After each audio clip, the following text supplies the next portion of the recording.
What's going on YouTube? Kronos here, and welcome back to the PSO2 video. So I knew that people are actually going to want to be looking for this type of video fairly soon. It's currently 3 o'clock in the morning on the 30th. We've got about 4 hours until servers come up. Hopefully, knock on wood. I don't have any wood around me. Find wood quickly.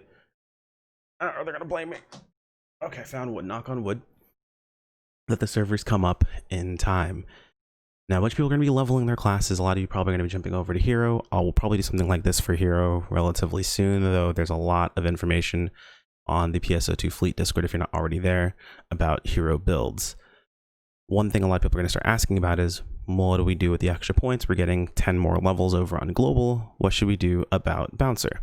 So I've got 3 setups here for you guys. 2 that I'll probably be using a lot, and 1 that I don't use, that I'm not really going to use at all. It's just one that I know people are going to ask about, so I want to make sure I go ahead and at least touch on it. So let's go ahead and just jump right into this. Make sure I have the right builds pulled up. I believe this is the correct one. All right, so this one is going to be fairly simple. With the introduction of level 90, we actually get our level 85 skill. That actually just skips over 85. Over on the Japanese servers, we had an entire setup where we were level 85 for a while, then level 90, and they added in a new skill. Now, it's still crossed out here. I'm sure they just haven't updated this yet, and they will soon, but we will get Dodge Auto Field. These are main class only skills, of course, but what this does is essentially make it so whenever you dodge through an ability, so whenever you step through an ability that is with jet boots, that is with any weapon technically, as long as you are a bouncer, you will auto-activate your fields, both crit and PP elemental restore field, or elemental PP restore field, without triggering their actual cooldown, meaning that technically, yes, we already had 100% uptime on our fields, but now it's even more. Technically, as long as you were getting a dodge through something, these fields will activate. And that could even be through something as simple as the lava ticks on the ground. You'll still activate your fields. If you dodge through like fire or something like that, they will 100% activate, and they can reactivate over and over and over again every time you dodge through something. So field uptime should be beyond 100% at this point. It's going to be ridiculous. Well, I mean, you can't really go beyond 100%, but still, it's going to be up all the time. So it is going to reflect into our builds. The first build we're looking at is going to be Soaring Blades and Jet Boots. Technically the way we should be playing Bouncer overall. I can even say that technically it's not the way that I always play Bouncer, so don't feel bad if you don't. Play to your strengths. If you're not really great with one weapon, maybe focus on the other a little bit more. So my build that I'm pushing right now, we're going to be running with, hasn't changed a ton from Global. We did go ahead and pick up Elemental PP Restore field. If we're going to have it up, minus we'll have it and have it useful. Outside of that, really, we tossed an extra point into our criticals. I'm actually not sure if I maxed this out previously, but I'm only going to 20%. With the new weapons that we're releasing relatively soon, we'll have access to SSAs that will actually help critical as well and actually go into critical damage. So those of you guys who kind of enjoyed seeing those blue numbers before, they are going to be pretty much a main staple thing for a lot of classes moving in episode 5, and then even more in episode 6 when we get Phantom as a sub, or Phantom as a class that we can use as a sub on Bouncer. So it'll be really, really fun. But other than that, it's more or less pretty much the same stuff, really. We still have everything else we're picking up here. We're picking up Jet Boots Escape and all that good stuff. Now, I did leave myself with an extra point. Technically, you can do whatever you want with about 4 points in this build, roughly. You can toss them into Break Stance Critical and drop them from Sidestep Plus. You can, I'm trying to think, you can technically drop Field Remain, but Field Remain is a little bit of a, not only a little bit of leeway for yourself, but also some support for your team, like some utility. So I technically keep Field Remain at all times, just that way, as long as someone's coming into contact with me once every 30 minutes or 30 seconds, they're still getting the buff, so it's pretty nice. But you can kind of play around with some points. You can drop from Sidestep Plus, but I personally like to pick up points in Sidestep Plus, because if you've ever tried to step through something without any points in this, it's almost impossible. I mean, you can definitely get the step, but I would personally rather have some leeway to ensure that it gets taken care of. And I know a lot of people are like, well, you know, Bouncer has a lot of ways of dodging abilities, and that's absolutely true, yes. But in the case of Soaring Blades, depending upon the ability, you're sacrificing some damage for it. And when I say sacrificing, I mean just using either a weapon action, possibly off of your just attack or your perfect attack window, or at nothing just to dodge through an ability. So it's good to have this leveled up, and plus it also goes along with our level 85 ability. So I pick up points in it. It's up to you to each their own, but I want to make this ability actually useful. Now, where you can alternately pick up those points instead is you can actually grab them in Sidestep Plus. in Hunter. Now, I know some people are probably going to ask, can't you just stack the two of these together? No, it takes the one that's highest.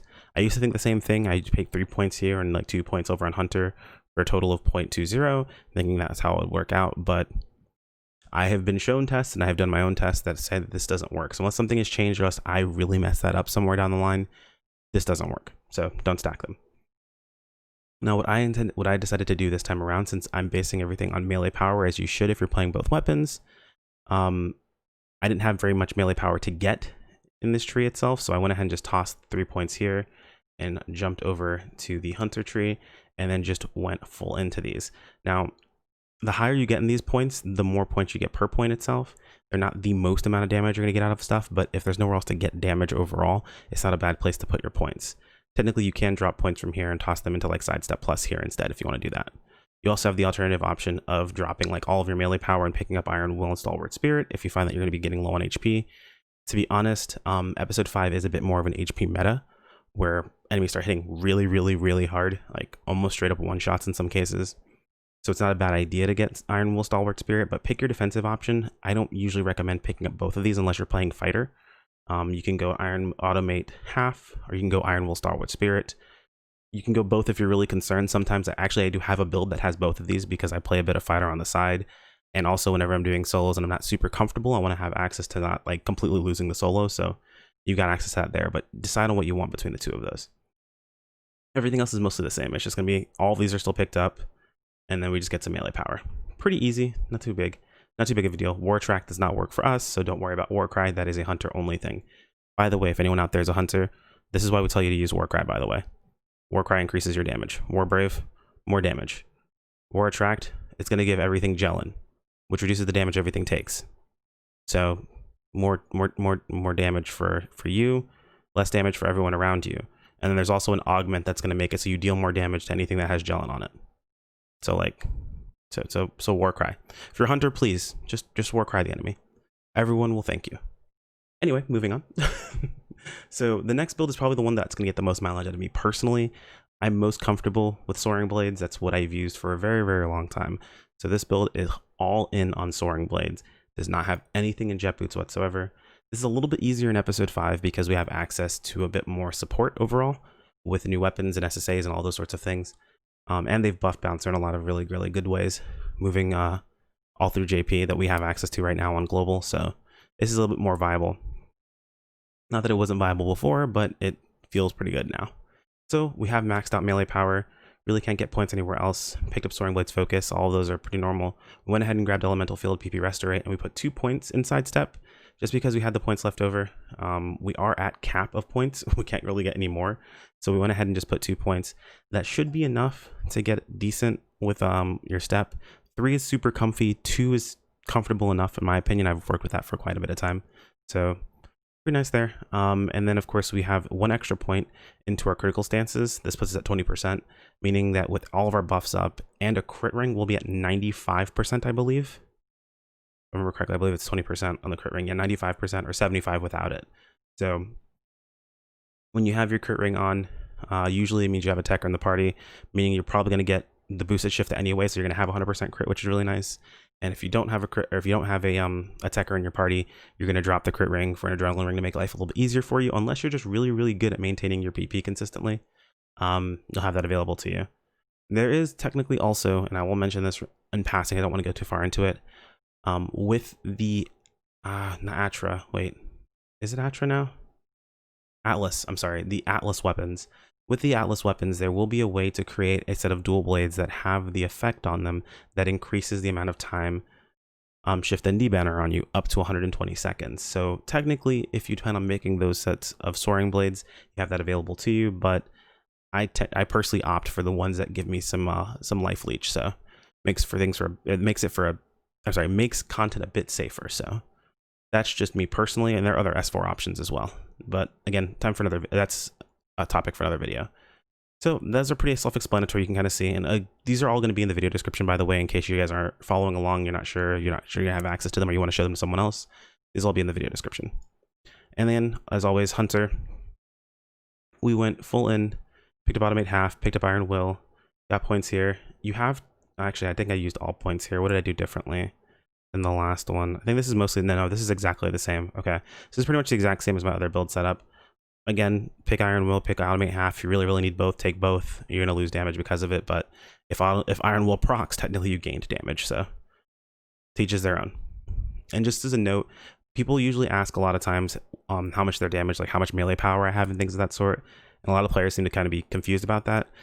It's not really that confusing.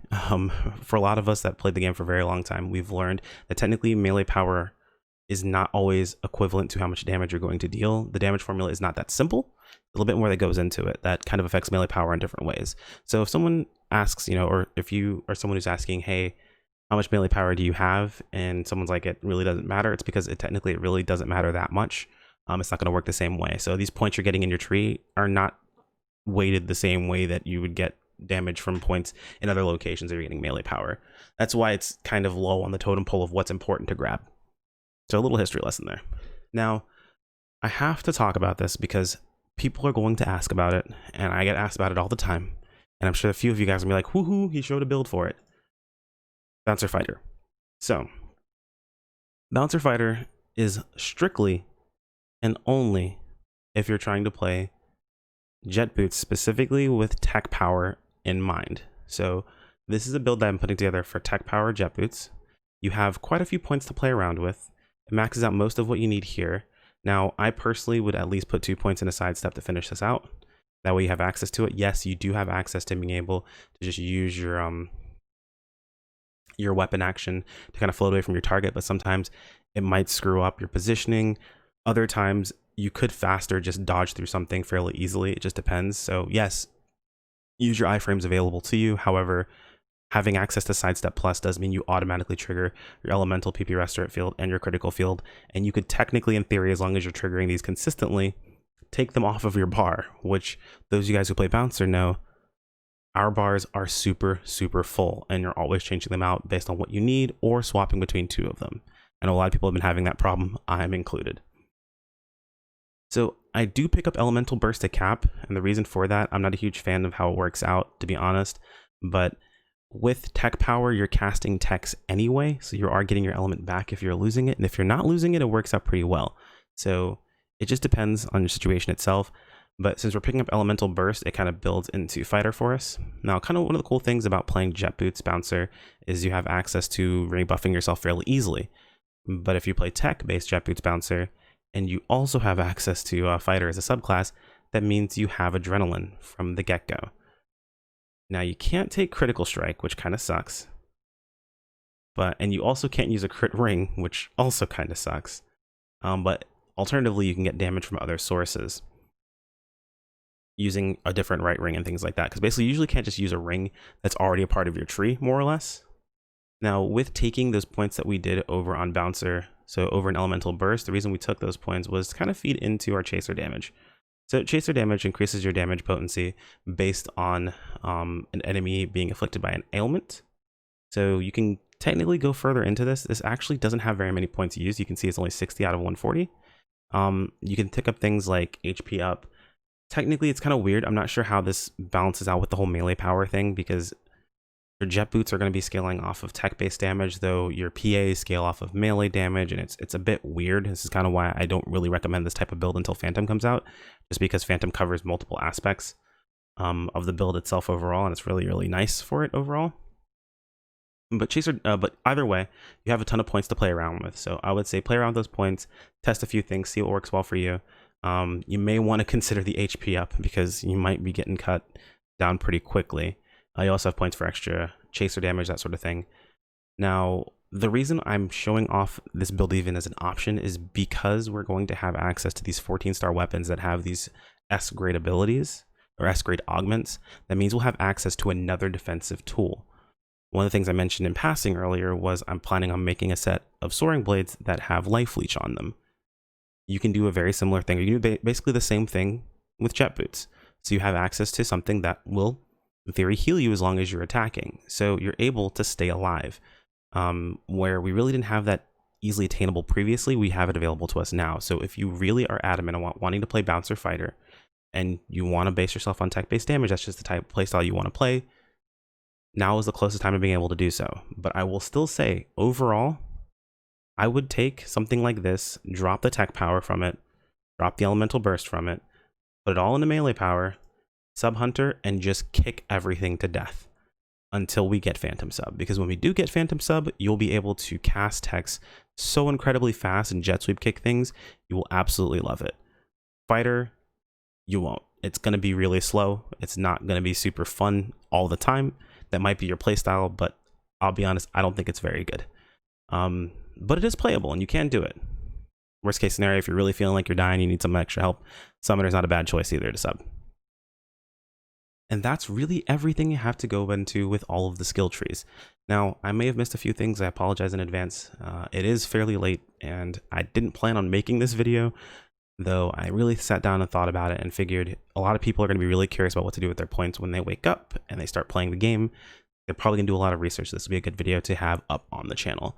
If you guys happen to have any questions, feel free to toss them in the comments below. Those of you guys who are knowledgeable and have been answering questions in the comments, I appreciate it. Keep doing what you're doing. If for any reason there's anything that's wrong, I'll do my best to try to go in and correct it. Or if I have missed anything or I have said anything wrong, feel free to correct me. I am not perfect. I make mistakes, and that is totally, totally fine. That's why these videos exist, for us to communicate back and forth. Just be respectful or I'm going to get rid of you. That's non-negotiable. A like on the video is always appreciated and absolves you half of your ad block guilt, and the other half is absolved by subscribing. Both are completely free and they help me out a ton. If you want to keep up with the content, you can always click on the bell notification icon. That will let you know whenever I post in the communities page, as well as whenever any videos pop up. You can also check out Discord if that's more of your jam, or follow me over on social media at Twitter. Those should be linked in the video description as well. Again, I've been Kronos. Thank you so much for watching. I'll see you guys on the next one. Take care. Peace out.